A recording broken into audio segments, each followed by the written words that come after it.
Robux aldım, onu harcayalım.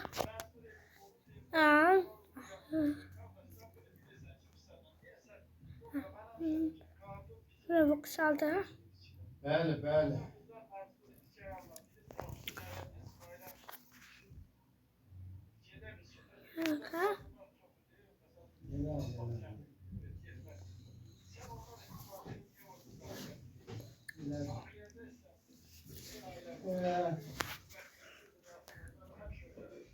Onlar öz yerinde, onlar bizde değil. Bizim mövzumuzu dəyişərsə, həmən gün hala mənə atır Semaşqıda.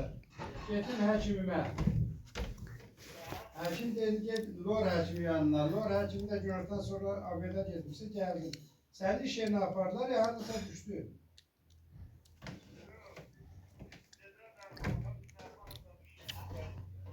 Sən Gəncizdə düşdün, iş yerə getdin.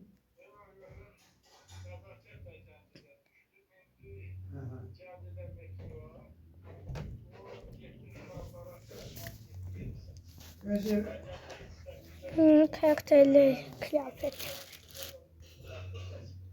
İş yeri ve eve.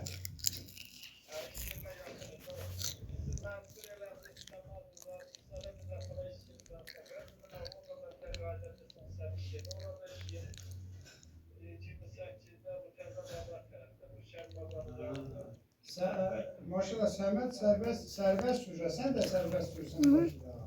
Pink. Sənin yerində. Bir şey kısmı. Maşını başını sənin yerində sərbəst sürürsən.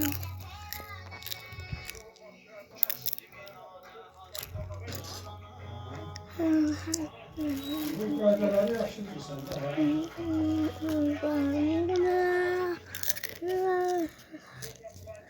Alaneye harcasak fonksiyonu dedik. Nasıl çok sandım.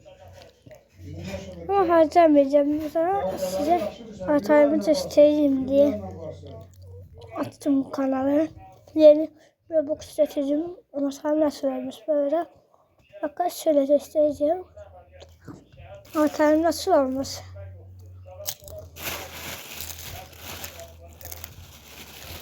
Ama kardeş kırılan bayramı. Mübarek. Ha? Evet. Bir daha.